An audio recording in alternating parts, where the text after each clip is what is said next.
दोस्तों नमस्कार, मैं जगन्नाथ गौतम। देश रोजाना यूट्यूब मंच पर आपका स्वागत है। दोस्तों, जैसा कि आप जानते हैं,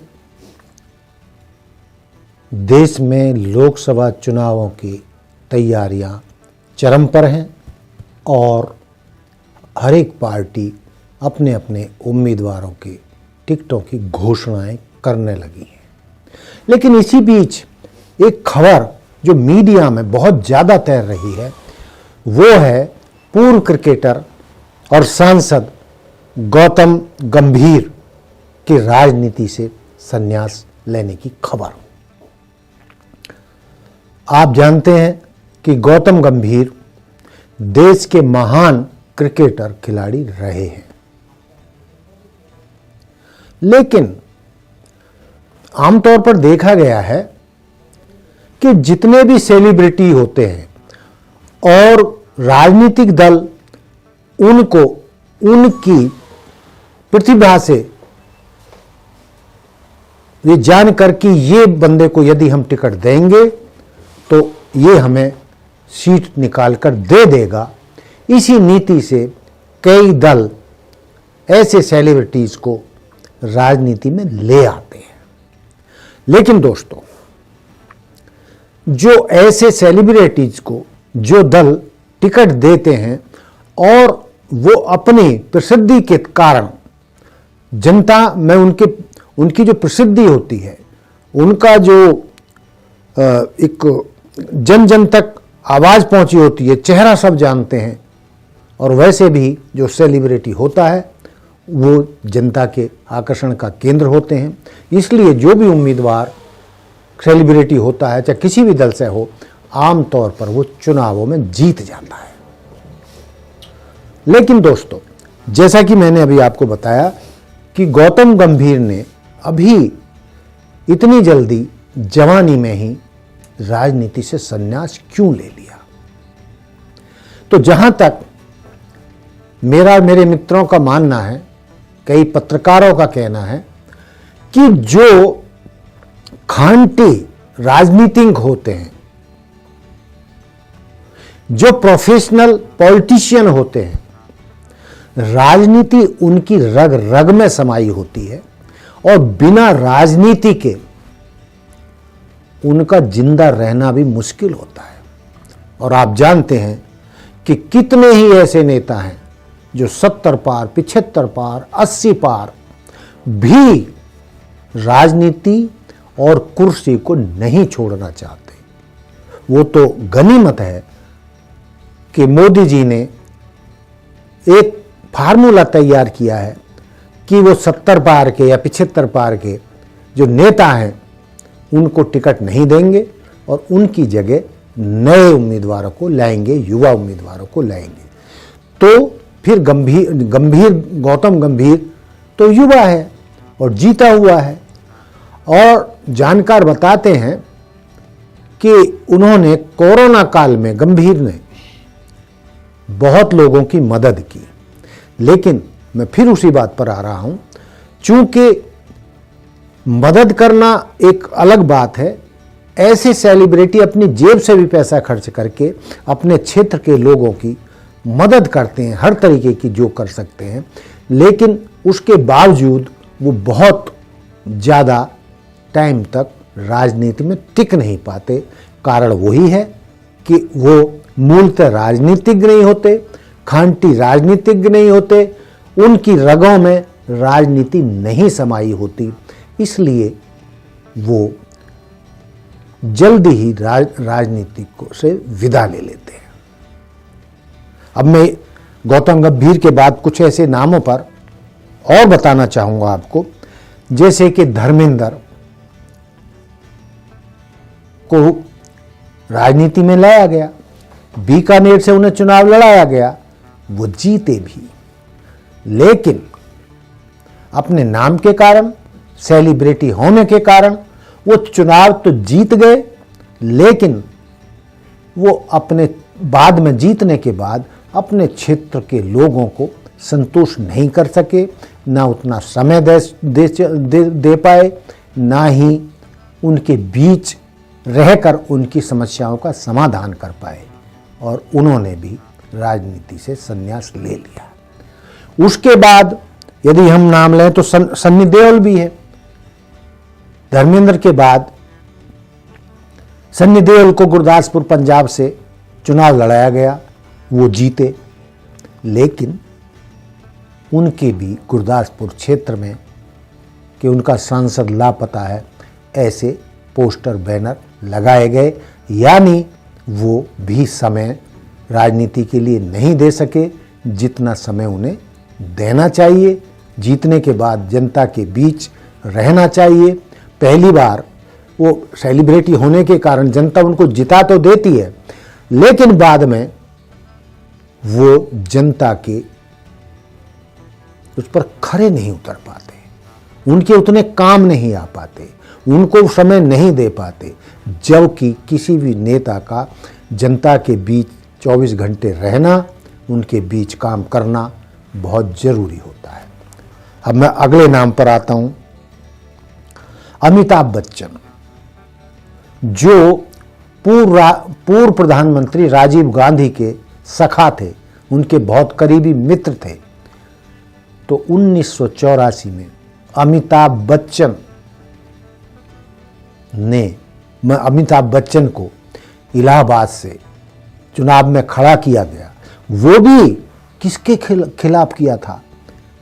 बहुगुणा जी, हेमवती नंदन बहुगुणा, जो उत्तर प्रदेश के मुख्यमंत्री रह चुके थे। राजनीति में उनका बहुत बड़ा नाम था और बहुत ही वो लोगों में पसंद किए जाते थे, लेकिन अमिताभ बच्चन के सामने वो भी नहीं टिक पाए और अमिताभ बच्चन ने हेमवती बहुगुणा को भी चुनावों में हरा दिया। दोस्तों, अमिताभ बच्चन के बारे में सब जानते हैं कि उन्होंने अपने क्षेत्र के लोगों के लिए बहुत कुछ काम करने का प्रयास किया। अपनी जेब से पैसा लगाकर उन्होंने स्वास्थ्य सेवाएं भी दी और भी उन्होंने अपने क्षेत्र के लोगों की समस्याओं के समाधान के लिए, चाहे स्वास्थ्य सेवाएं हों चाहे कोई और हो, अपनी तरफ से उन्होंने कोई कसर नहीं छोड़ी। लेकिन एक ही चुनाव के बाद उनका भी राजनीति से भ्रम टूट गया और जो लटके झटके राजनीति में होते हैं, जो नेता अपनाते हैं, वो अमिताभ बच्चन नहीं कर पाए। वो लटके झटके राजनीति के नहीं झेल पाए और उन्होंने भी एक चुनाव के बाद राजनीति को अलविदा कह दिया।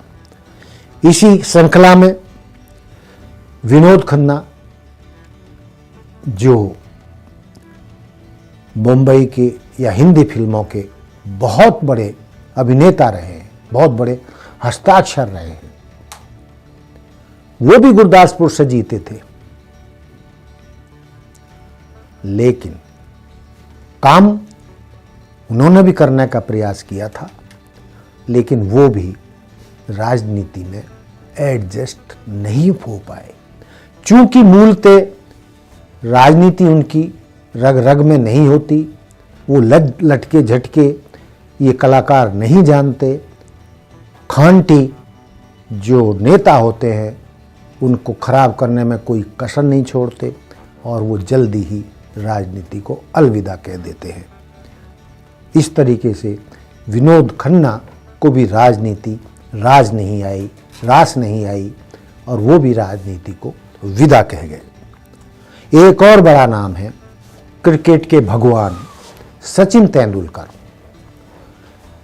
हालांकि वो राज्यसभा के मनोनीत सांसद थे, लेकिन जब जो जिम्मेदारी उनको सौंपी गई, उनको राज्यसभा का सांसद बनाया गया, लेकिन सचिन तेंदुलकर तो अपने राजनीतिक जीवन में बिल्कुल असफल रहे। वो 6 साल में शायद ही उनकी संसद में शायद ही उनकी 6 हाजिरियां रही हूं। कभी उन्होंने संसद में एक भाषण नहीं दिया, एक मुद्दे पर कभी वो बोले नहीं।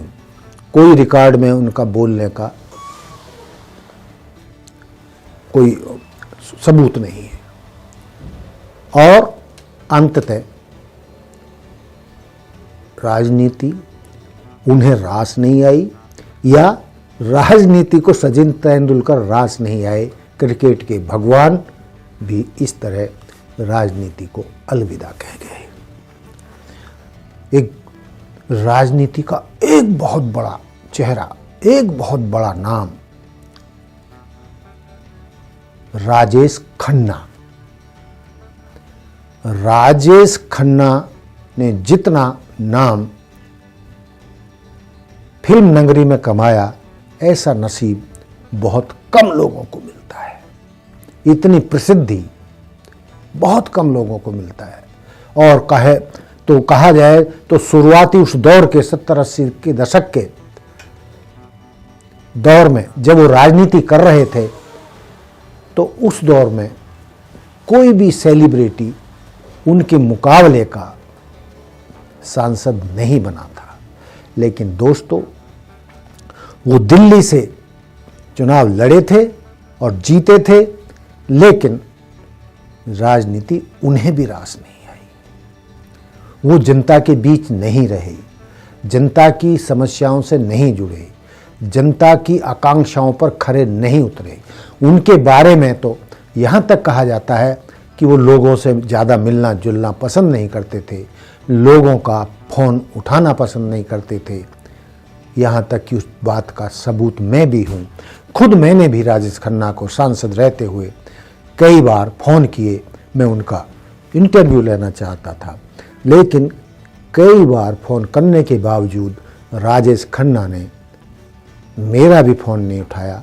यानी हर बार जो उनका सेक्रेटरी था, वो कोई ना कोई बहाना बनाकर मुझे टाल देता कि साहब अभी ये कर रहे हैं, साहब अभी ये कर रहे हैं, साहब अभी सो रहे हैं।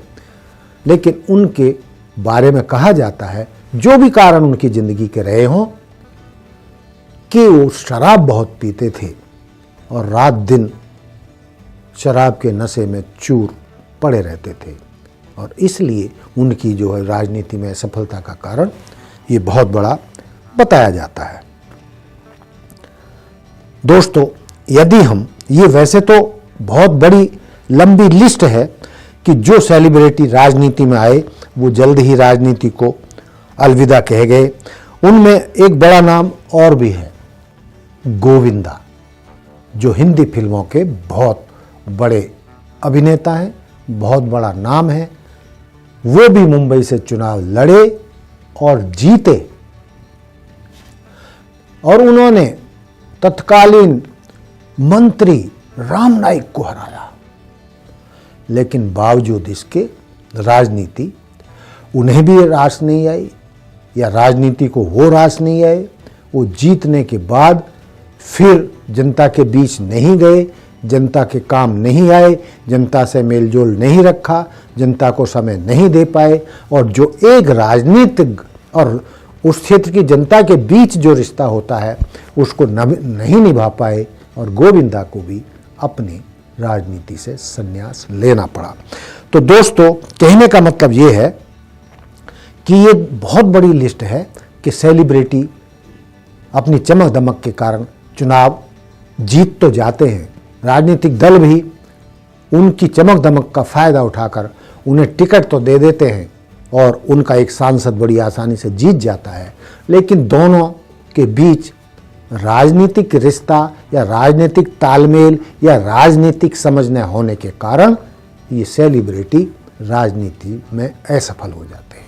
तो दोस्तों, ये था मेरा आज का मुद्दा कि कई सेलिब्रिटी जो बड़ी धूमधाम से चमक दमक के साथ राजनीति में प्रवेश करते हैं, लेकिन धूमकेतु की तरह उसी तरीके से गायब भी हो जाते हैं।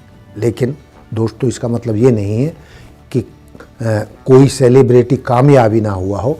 ऐसे सेलिब्रिटीज़, कई सेलिब्रिटीज़ के नाम भी हैं जो बहुत कामयाब रहे हैं और उन्होंने राजनीति को समझा है, उसे पूरा समय दिया इस मुद्दे पर कि कौन सेलिब्रिटी बहुत ज़्यादा राजनीति में कामयाब रहे।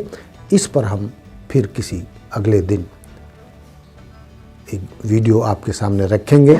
तो दोस्तों, ये था मेरा सेलिब्रिटीज़ के ऊपर एक वीडियो कि वो किस तरीके से चमक दमक से राजनीति में आए, लेकिन जल्द ही राजनीति को अलविदा कह गए।